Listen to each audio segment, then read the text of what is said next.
Hey guys, it's Demi. How are you doing? I hope that you're doing well, and if you are, good. It's hard making this video because I'm not actually sure if it's going to make it on the internet because I've already filmed this video 3 times. Not like today, like literally over the past 6 months I've filmed this video 3 times, and yeah, I've not uploaded them, so I don't know if this is the take that's going to make it on the internet or not. I don't know if it's ever going to make it on, but I wanted to do this video because I feel like, even though I've never personally met someone who suffers with this as bad as I did, or dealt with this as bad as I did, I definitely know there'll be people out there who will have, and yeah, I felt like this video could be informative or helpful to say that you're not the only person that goes through this, and it might just give someone a bit of I don't know what it'll do, and I don't know what the purpose of it is, but it is something that I wanted to talk about, but I just didn't know when. So as you can tell by the title of this video, I'm going to be talking about the thing that ruined my life for 3 months completely. Yeah. Oh, gonna try not to cry, but I think I'm gonna start by talking about how I believe I ended up developing this, and what this is death anxiety, but to a really extreme extent. So I suffered with this October, November, December 2019 was the worst I'd ever suffered with it.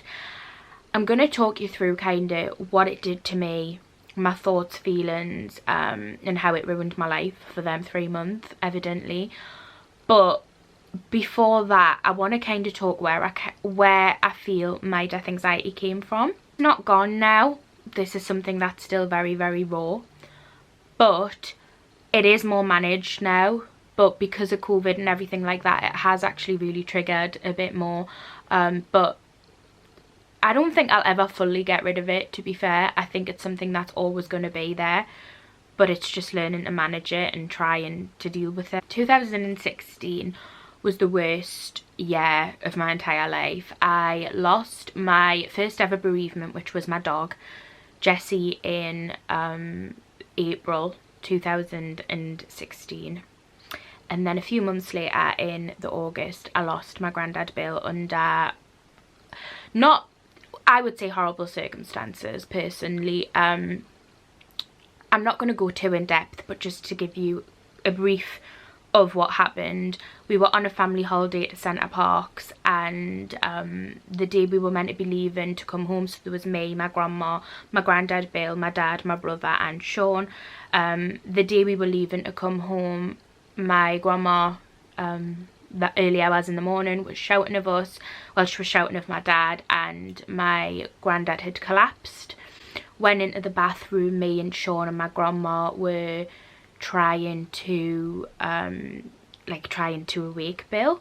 We rang an ambulance who were giving us instructions on how to do CPR and, you know, what we should do. First responders came, ambulances came, and unfortunately Bill didn't come back with us to Newcastle alive. It's one of them things that you hear about in magazines, newspapers, but it's never something you kind of expect to happen to you.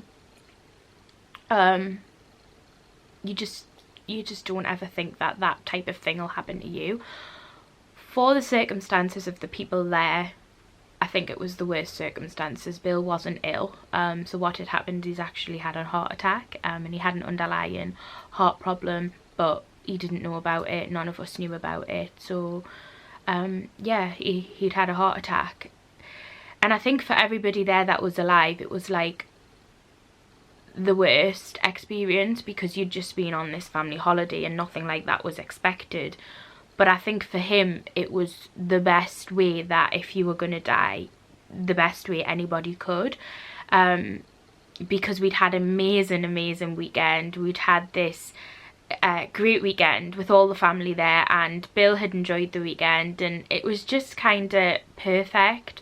And then obviously the ending was not perfect, but for him I think it was the perfect ending.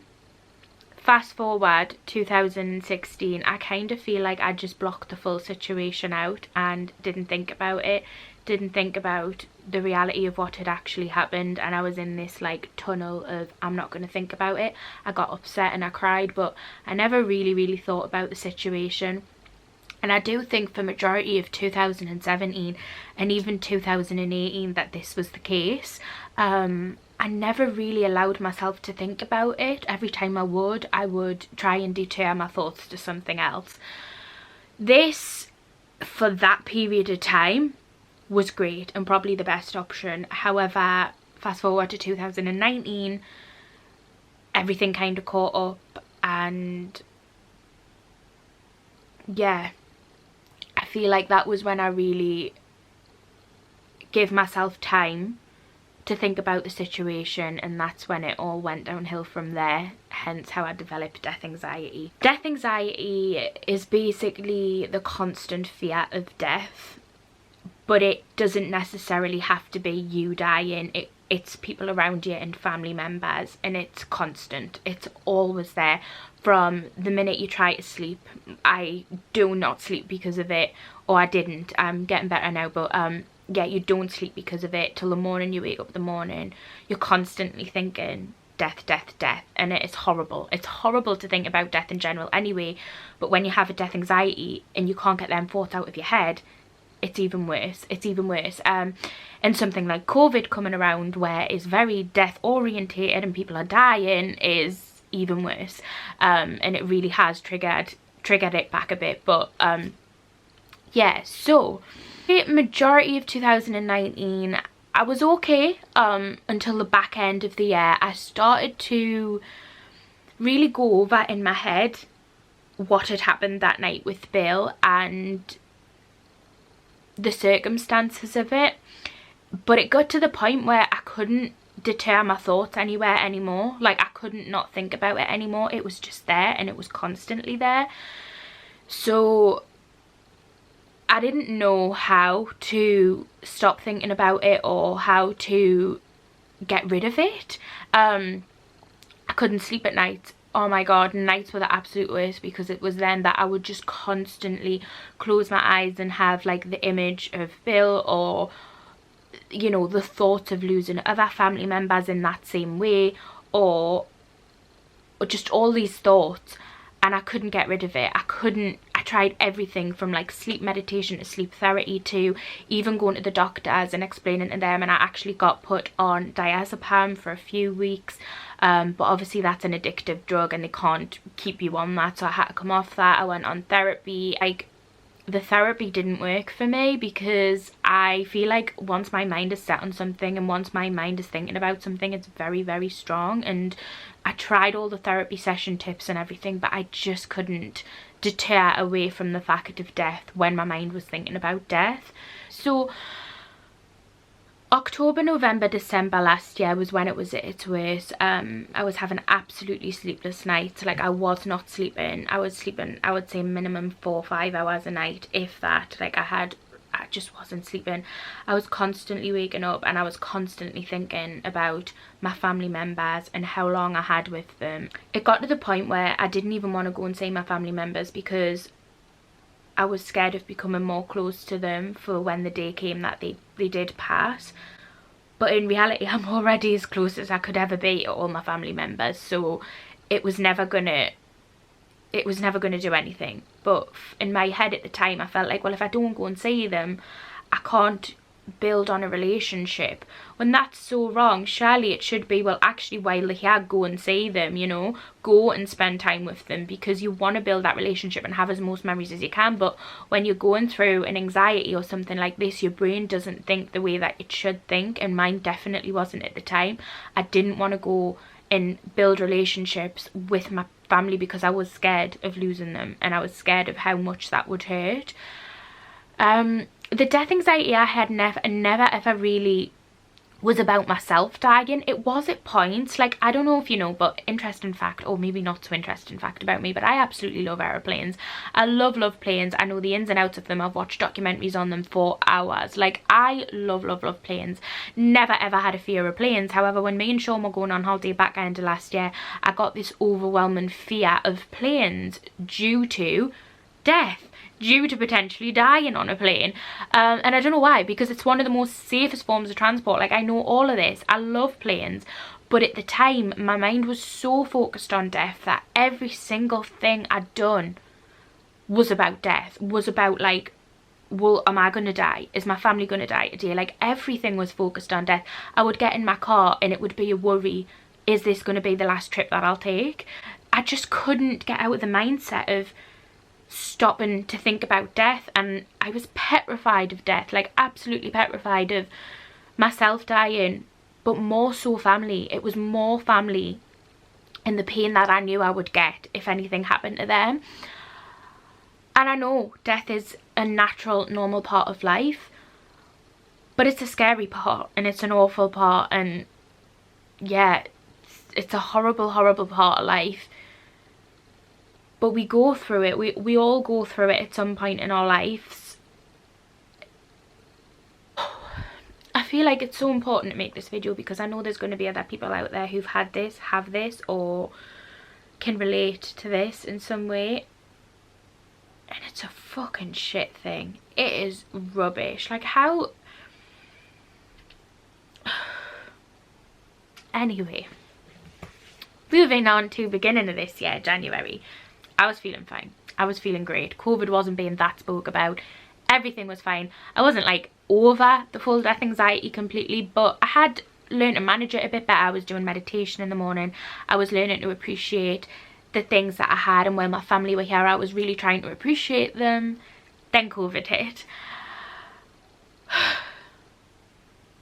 And yeah, we all know COVID is very focused around death and the deaths that of the people that it's killing, and you weren't able to go and see your family. So this at the beginning of lockdown and at the beginning of the whole COVID situation definitely spiraled the death anxiety to kind of come back with a bang. I wasn't sleeping again. I was worrying about obviously my family getting ill. I was being quite nasty to them in a way, as which saying to them, like my older grandparents for example, I really did not want leaving the house. I was like, I'll do your shopping, I just do not want you leaving the house, because I didn't want them putting themselves in any more risk. My nana, bless her, continued to leave the house to go shopping. She continued to, you know, meet our sisters on occasions, not like in full lockdown, but like at the beginning and that, when I was trying to tell her not to and I was really worried about it. But then it also has that reverse effect of like, well, this is wasted time that my grandparents are on this earth and I can't see them and I can't go and see them, and they're on this earth, and I know that, like, God forbid if anything happened to them, that I would regret this wasted time that they were here. So it was kind of just like a rope pulling both ends. I don't want to see them, I want to keep them safe, but actually while they're here I do want to see them, because obviously with what happened with Bill, I know that things can just happen and people can just be taken from your life as quick as that. As quick as it open your eyes in the morning, someone might not be here. And it still is hard because COVID's still not fucking gone. But I'm getting better with it, and that's why I want to make this video, because I'm learning to deal with it a bit better. I'm waking up in the mornings and I'm trying to have positive thinking. Every morning I write on my whiteboard 3 things that I'm grateful for that morning. I do a little bit of meditation, and I'm just trying to change my thoughts to positive thoughts as much as I can. It's so hard to do, but I know that I have to do it, because if not, I'm going to drive myself demented and probably have a breakdown. I had a few breakdowns end of last year due to this situation, and I really don't want to get to that situation again. I'm sorted out, which I believe I am. Yeah, this is my story on death anxiety. it would be interesting to know if you have suffered or do suffer from death anxiety before, because nobody I've spoken to in real life, obviously they have like worries about death, but not to this extent. Yeah, I'm getting better. I'm okay. This isn't a pity video. Do not pity me. I'm okay. This is just a huge part of life that everybody goes through, but seems to play on my mind constantly and kind of affects my life. And I mean, on a day-to-day basis at the minute, I wouldn't say that it's tremendously affecting my life, but back end of last year it was. Oh wow, it was the worst months of my life because I couldn't get out of it. I don't know.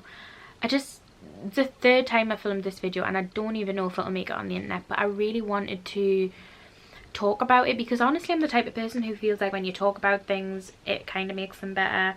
That's why I write diaries every single night. I like to write my feelings and thoughts, and you know, I'm just that type of person, and maybe somebody else can relate. Yeah, thanks for coming to my chat, my TED talk. I appreciate you staying. I think I need another coffee. I think it's time for a coffee. Yeah.